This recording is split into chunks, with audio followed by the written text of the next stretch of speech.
Chandigarh originally was made capital for Punjab, लेकिन जब Haryana carve out हुआ 1966 तो हरियाणा के लिए भी एक कैपिटल की जरूरत थी। टेम्पररी, मैं दोबारा फोकस कर रहा हूं, टेम्पररी स्टेटस रखा गया कि ठीक है Chandigarh is going to be shared by Punjab and Haryana both, लेकिन वो टेम्पररी स्टेटस अब परमानेंट ही बन गया। यह भी कहा गया कि अलग से हेल्प होगी हरियाणा को कि जिससे हरियाणा अपनी एक अलग से कैपिटल डेवलप कर ले, लेकिन क्यों नहीं ऐसा हुआ। और अभी क्या चल रहा है, Chandigarh was not conceived as a UT to begin with, कभी यूटी तो बननी नहीं थी, फिर यूटी क्यों बनी।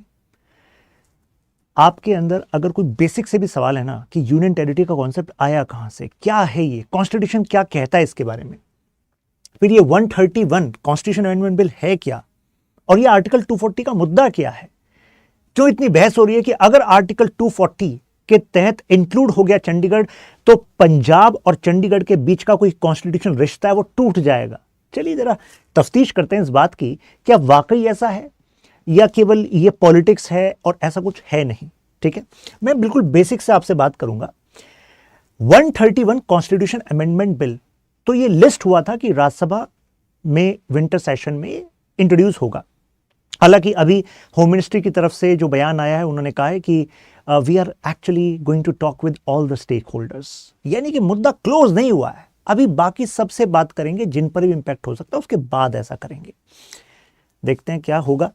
3 मुद्दे यहां पर निकल कर आ रहे हैं। कॉन्स्टिट्यूशनल पैरिटी का, इसका मतलब है कि भाई ऐसी जो यूटीज हैं जहां पर जिनका अपना कोई लेजिस्लेचर नहीं होता, जैसे अंडमान निकोबार, लद्दाख, दादर नागर हवेली, तो इन सब के लिए आर्टिकल 240 वाली पावर यूज होती है। तो भाई ये है क्या पावर, चंडीगढ़ के लिए क्यों नहीं होती। फिर कॉन्स्टिट्यूशनल पैरिटी वाला मुद्दा है क्या, क्योंकि हमारे यहाँ यूनियन टेरिटरी 2 तरह की होती हैं, एक वो जिनके पास लेजिस्लेचर होता है, अपनी विधानसभा होती है, सीएम होता है, ऐसी 3 ही यूटी है हमारे पास।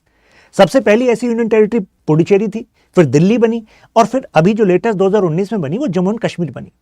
मुझे तो यहां से बड़ी इंटरेस्टिंग कॉन्स्टिट्यूशनल और ट्रैप वाले क्वेश्चंस मिले हैं, आपके साथ शेयर करूंगा, आप अटेम्प्ट कीजिएगा ड्यूरिंग दिस डिस्कशन। फिर हिस्टोरिकल एक कुछ प्रॉमिस था क्या, अभी उस पर बात करेंगे। फिर फेडरल एंगल भी है कि भाई कहीं स्टेट की जो अपनी एक डिमांड है, जो प्रॉमिस किया गया था, अगर वो मीट नहीं होगी, जो स्टेट का कंट्रोल है regarding the administration of capital, क्या वो उनसे छीना जा रहा है क्या। क्योंकि 2025 में इससे पहले भी एक और न्यूज़ आई थी, ये मई की बात है, कि ज़्यादातर जो ऑफिसर्स हैं पंजाब और हरियाणा कहता था कि भाई हमारे कार्डर के ऑफिसर्स वहाँ पर डेप्यूट हों, लेकिन मेजॉरिटी ऑफिसर्स जो हैं अगमुट कार्डर के, जो लोग आईएएस आईपीएस बनना चाहते हैं, उनको बता दूं जैसे आपके स्टेट कार्डर होते हैं ऐसे एक अगमुट कार्डर भी होता है, जिसको यूटी कार्डर भी कह दिया जाता है, तो उनके ऑफिसर्स को भी यहाँ पर डेप्यूट किया जाता है। तो ये भी मुद्दा था।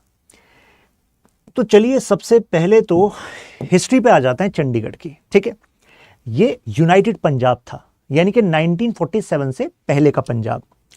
उस समय पर लाहौर कैपिटल होती थी, लेकिन अब मेजॉरिटी पार्ट ऑफ पंजाब तो पाकिस्तान वाली साइड चला गया।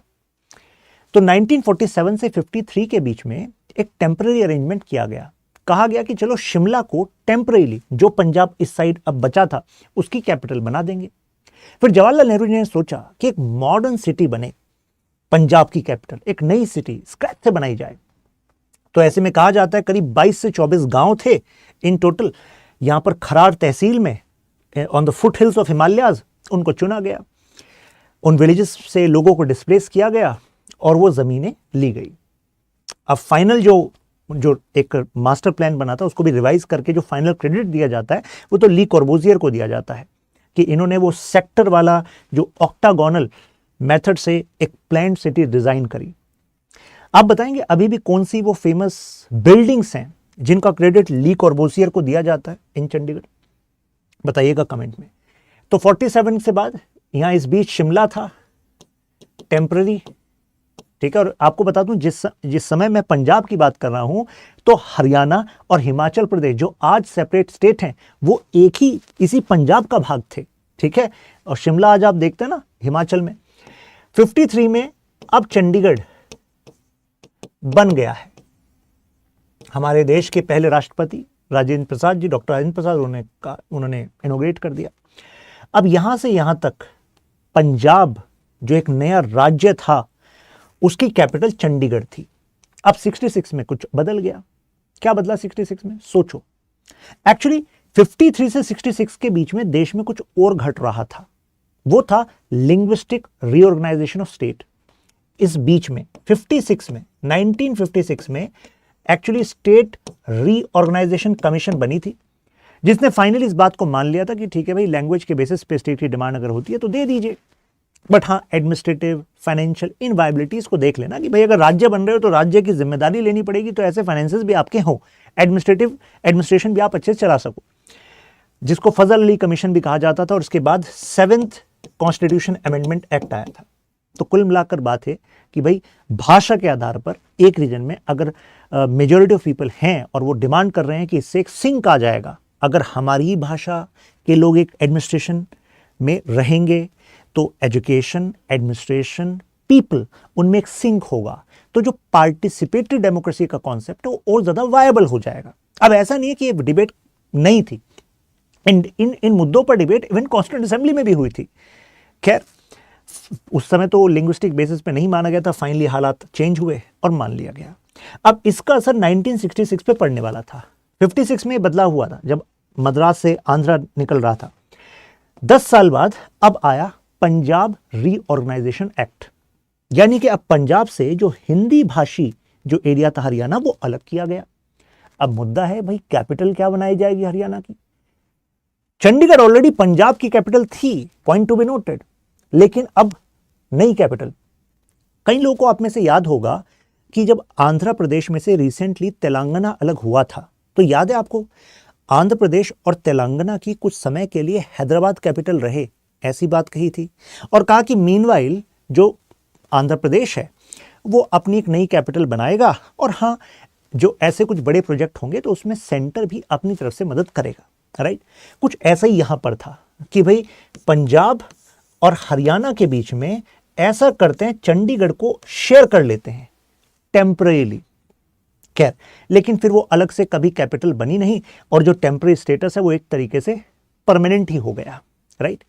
अब चंडीगढ़ अगर स्टेटस ऐसा है कि दोनों रहें, दोनों का पार्ट होगा, तो भाई इसके एडमिनिस्ट्रेशन पे कंट्रोल किसका होगा, मुद्दा ये था।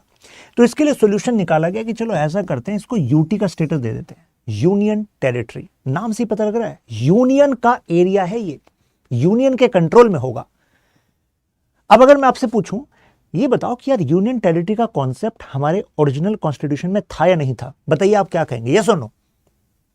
आप में से कई लोग कहेंगे अरे सर हमने कॉन्स्टिट्यूशन का आर्टिकल 1 पढ़ा है सर, यूनियन एंड टेरिटरीज, उसमें लिखा है कि इंडियन टेरिटरीज का मतलब होगा state, UT and territories acquired in future. कई लोगों ने आप में से, मुझे लग रहा है, दिमाग ये लगाया है ना, गलत लगाया है। ऐसा क्यों? ये तो आपने अभी पढ़ा ना, लेकिन क्या ओरिजिनल कॉन्स्टिट्यूशन में यूटी था, नहीं था? आप में से कई लोगों को सरप्राइज होगा, लेकिन यही फैक्ट है। आप जरा अब थोड़ा रिसर्च कीजिएगा तो आपको पता लगेगा। मैं पॉलिटी में पढ़ाता हूँ, पॉलिटिकल साइंस में पढ़ाता हूँ इस बात को, कि ओरिजिनल कॉन्स्टिट्यूशन में जो कैटेगराइजेशन था वो part A, part B, part C, part D, ये 4 कैटेगरी में हमारी टेरिटरीज को किया गया था कैटेगराइज।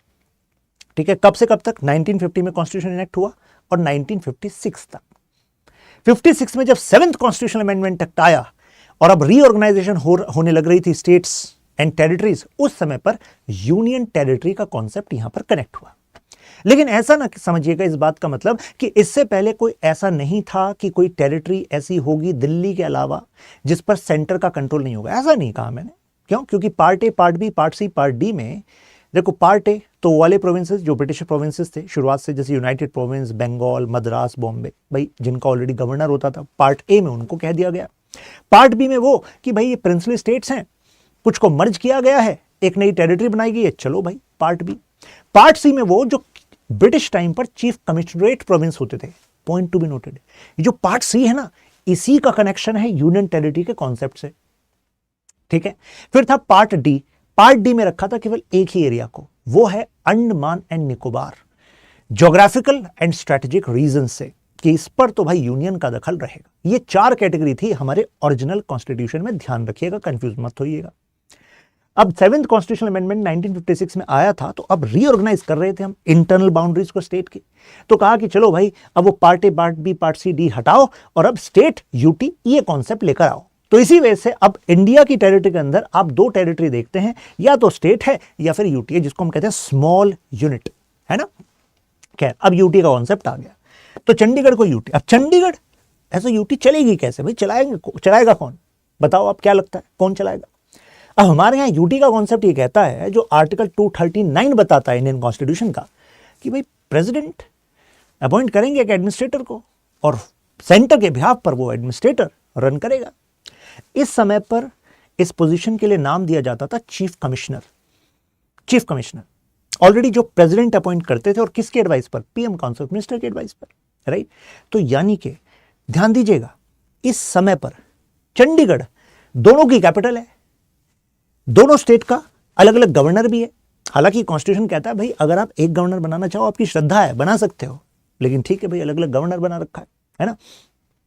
लेकिन इस यूटी के लिए चीफ कमिश्नर बना रखा है, ठीक है, ऐसा जो सेंटर को ही रिपोर्ट कर रहा है, क्योंकि भाई यूटी मतलब यूनियन की टेरिटरी ना, एडमिनिस्ट्रेशन की जिम्मेदारी यूनियन की है, ठीक। खैर, अभी तक भी आस ऐसी थी कि शायद हरियाणा की एक नई कैपिटल बनेगी और चंडीगढ़ को पूरी तरीके से अपनी कैपिटल मिलेगी। अभी यूनियन टेरिटरी होने की वजह से यूनियन का कंट्रोल है इस एरिया पर, ठीक है। अब एक खुशी आई यहां पर 1970 में पंजाब के लिए।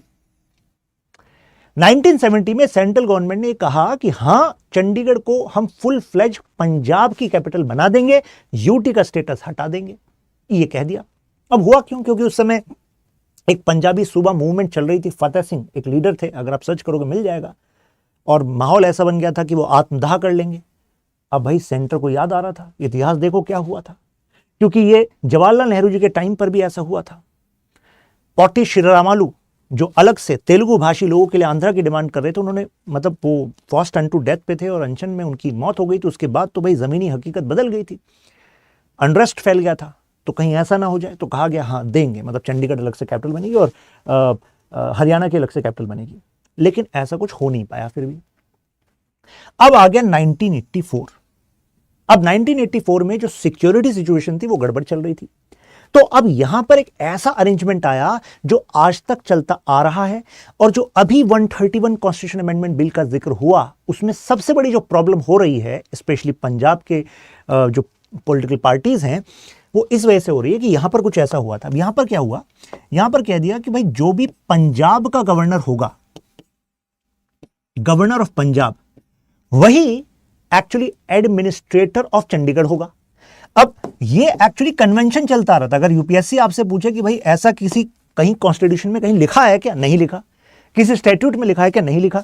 ये एक्चुअली सिक्योरिटी सिचुएशन की वजह से, कि सिक्योरिटी सिचुएशन ऐसी है तो ऐसा करते हैं, उसको हैंडल करने में, कंट्रोल करने में आसानी हो जाएगी। और वैसे भी आपको बताऊं, इस समय पर वहां प्रेसिडेंट रूल लगा हुआ था। अब प्रेसिडेंट रूल लगा है तो आपको पता है भाई गवर्नर जो है वो सेंटर के बिहाफ पर काम करता है, तो प्रेसिडेंट के डायरेक्शन पे काम कर रहा है।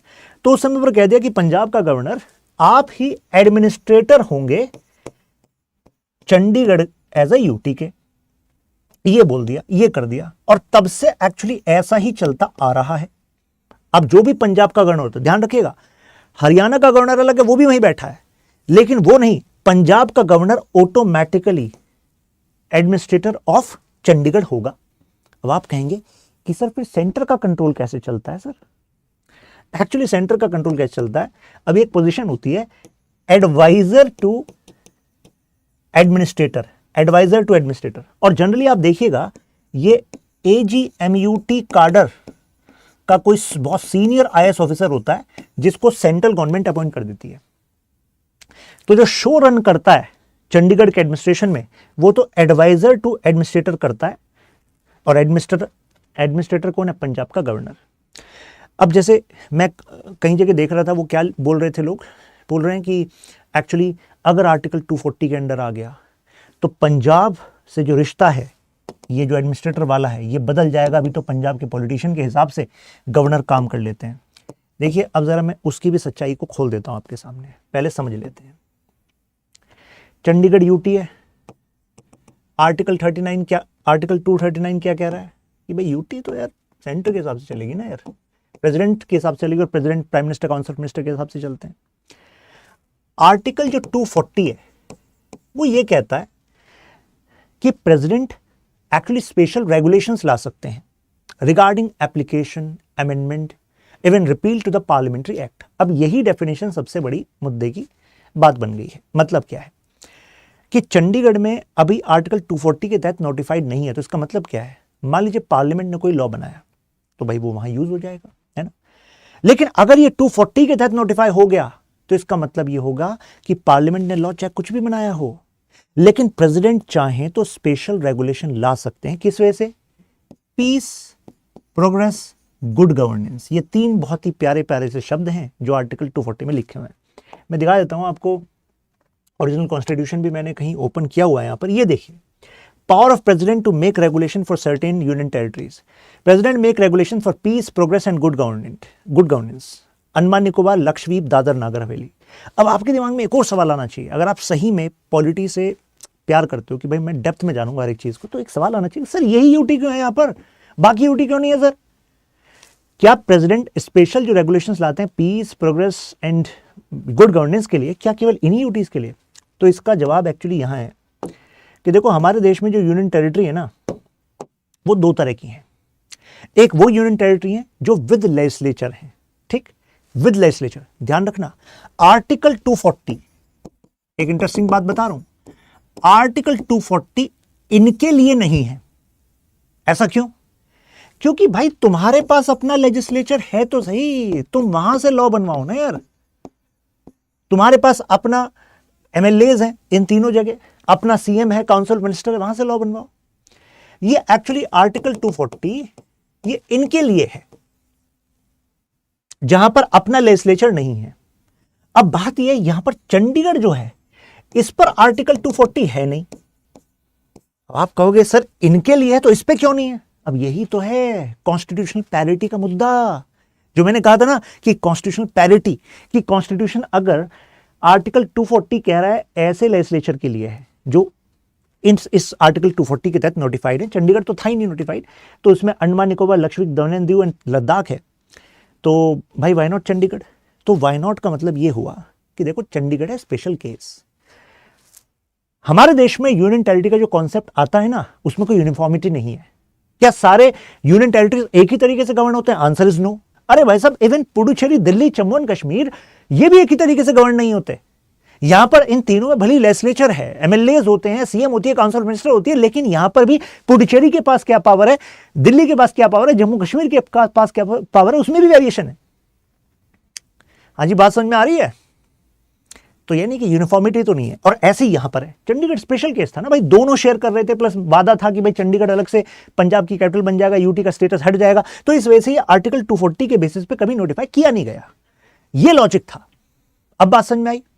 अब आप में से कुछ लोग सोच रहे होंगे, सर आपने कहा कि यूटी का जो स्टेटस किसी एरिया को कर दिया जाता है तो कारण जो है अलग अलग हो सकता है, तो आपके दिमाग में आना चाहिए सर ये बताइए कि इनके कारण अलग अलग हैं को कैसे, ऐसा सोच रहे हो आप?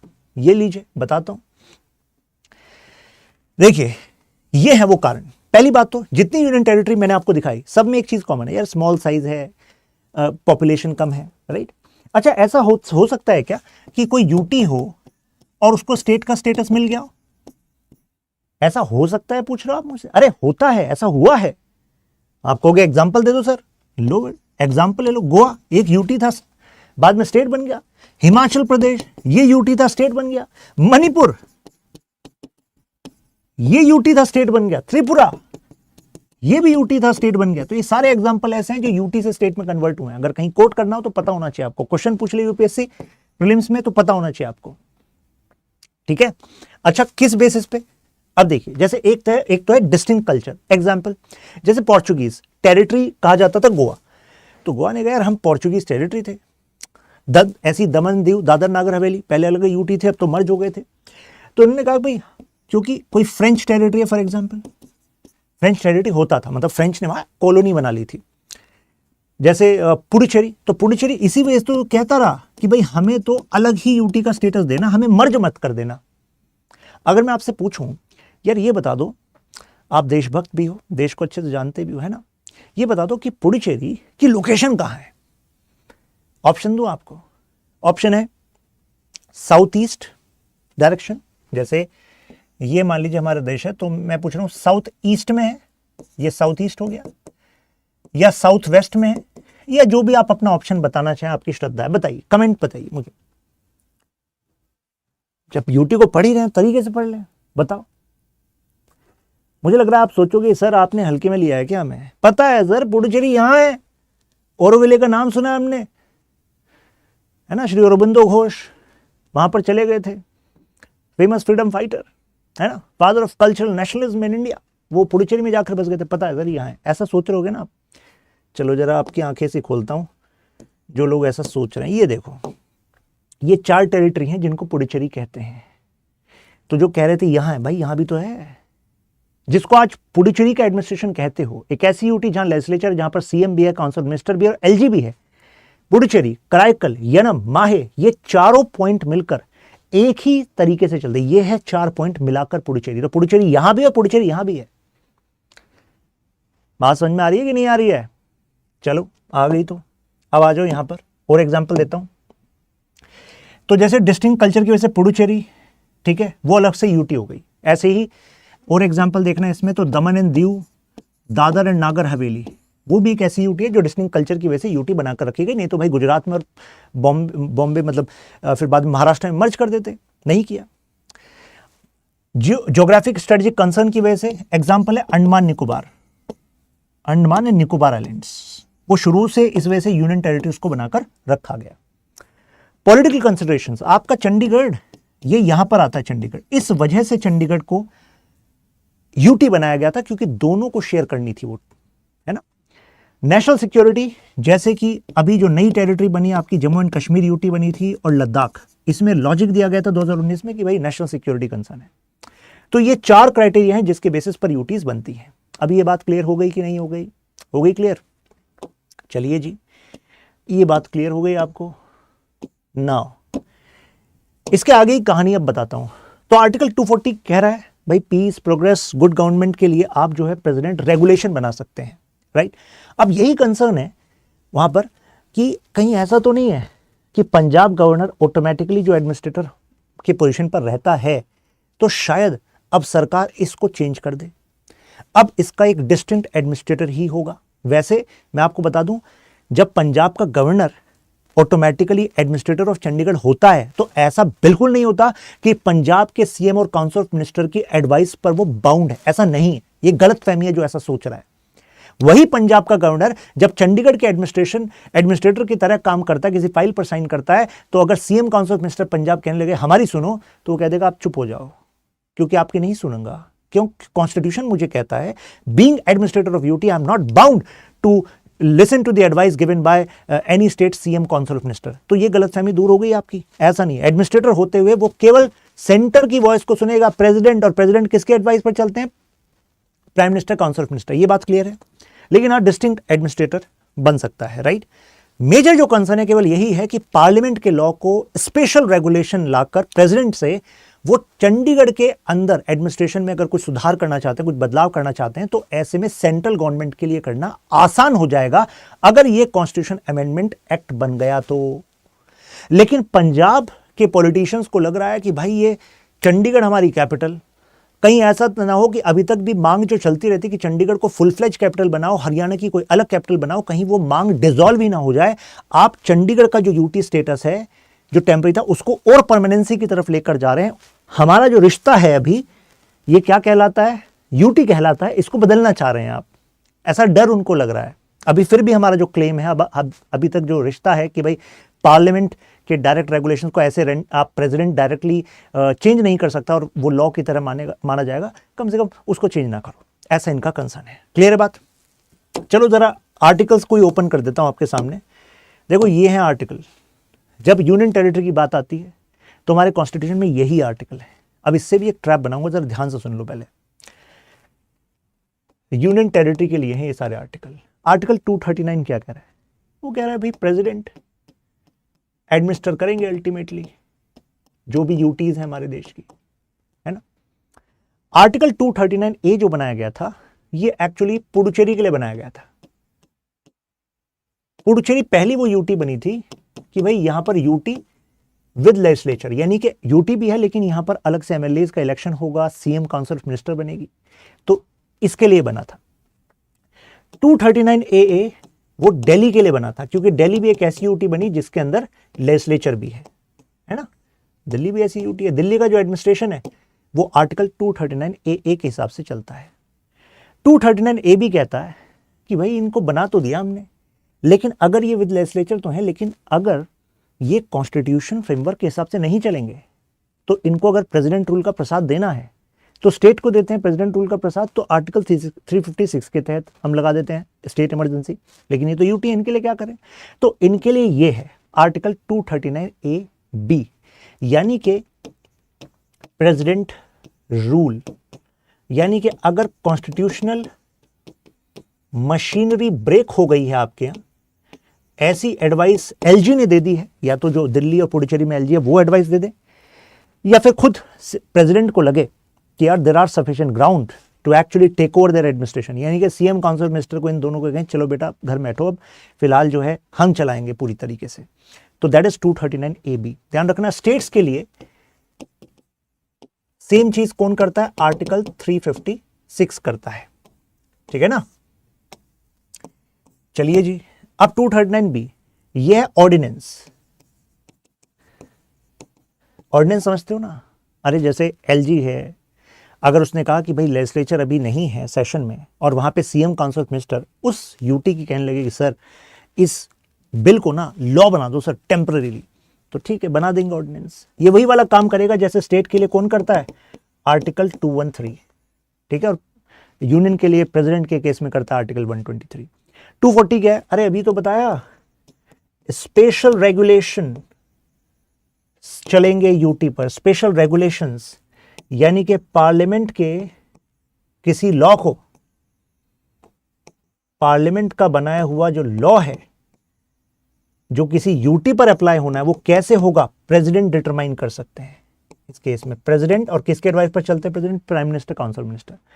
तो वो इसमें कुछ अमेंडमेंट कर सकते हैं, इसको रिपील कर सकते हैं, मना कर सकते हैं कि भाई ये नहीं लगेगा। तो एक तरीके से 240 के बिहाफ पर सेंटर के पास पावर बहुत ज़्यादा बढ़ जाएगा। और इसी बात पे क्वेश्चन है आपसे, ये बताओ कौन सी मिनिस्ट्री है जो यूटी पर कोर रेस्पॉन्सिबिलिटी रखती है? कौन सी यूटी है बताइए जरा, सॉरी कौन सी मिनिस्ट्री है जो यूटीज का कोर रेस्पॉन्सिबिलिटी रखती है? बताइए, हाँ जी बताइए, नहीं याद आ रहा? एग्जाम्पल दूं? Ministry of UT affairs, ministry of home affairs, ministry of urban development, ministry of external affairs. क्या लगता है बताइए, कम ऑन फास्ट।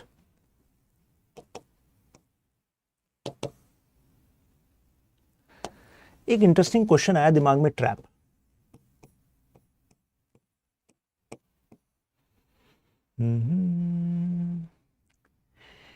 जो काम आर्टिकल 239 ए बी इनके लिए कर रहा है, ठीक है, यानी कि सीएम काउंसिल मिनिस्टर, यानी कि यहां की जो यूटी है जम्मू एंड कश्मीर की, अगर इसकी सीएम काउंसिल मिनिस्टर को हटाना हो कि भाई तुमने कॉन्स्टिट्यूशनल मशीनरी को ब्रेक करा हुआ है, मतलब कॉन्स्टिट्यूशनल मशीनरी के हिसाब से तुम नहीं चला रही यूटी को, ठीक नहीं है ये बात, यानी कि जो इमरजेंसी वाली पावर्स हैं, तो जम्मू एंड कश्मीर के केस में अगर करना हो तो कौन सा आर्टिकल काम करेगा? क्या लगता है, अंदाजा लगाओ।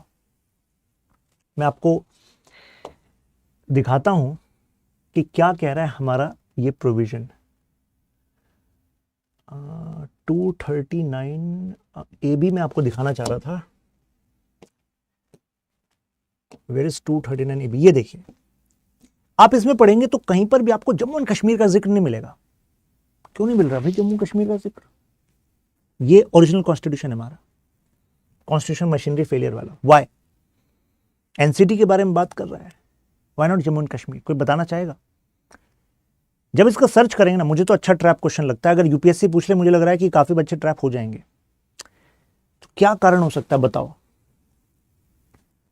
तो आप पाएंगे कि जम्मू एंड कश्मीर के लिए कहा गया कि जम्मू एंड कश्मीर का जो एडमिनिस्ट्रेशन है वो एक्चुअली एक स्ट्रेटजी, वो स्टैच्यूटरी प्रोविजन से चलता है। Jammu and Kashmir reorganisation act जो है, वहां पर सभी कंडीशनैलिटीज जो यहां पर इनके लिए दी गई है वो वहां पर मेंशन है, राइट? और यहां पर मेरा क्वेश्चन आपसे ये है, फिर दोबारा, ये तो मैंने आपको हिंट दे दिया कि जम्मू कश्मीर रीऑर्गेनाइजेशन एक्ट 2019 के हिसाब से ये हो रहा है, और यहां एबी में ये मेंशन नहीं है। तो बताइए अगर वहां पर इमरजेंसी जैसे प्रोविजंस का इस्तेमाल करना पड़े, सीएम काउंसिल मिनिस्टर को कहीं बाहर, मतलब अब आराम से बैठो, फिलहाल जो एलजी है उसी के पास पूरा कंट्रोल आ जाएगा, तो कौन से आर्टिकल का इस्तेमाल होगा? ऑप्शन है 239A, 239A, आर्टिकल 356, आर्टिकल 365। बताइए आंसर। अच्छा क्वेश्चन है। 241 talks about high court for UTs.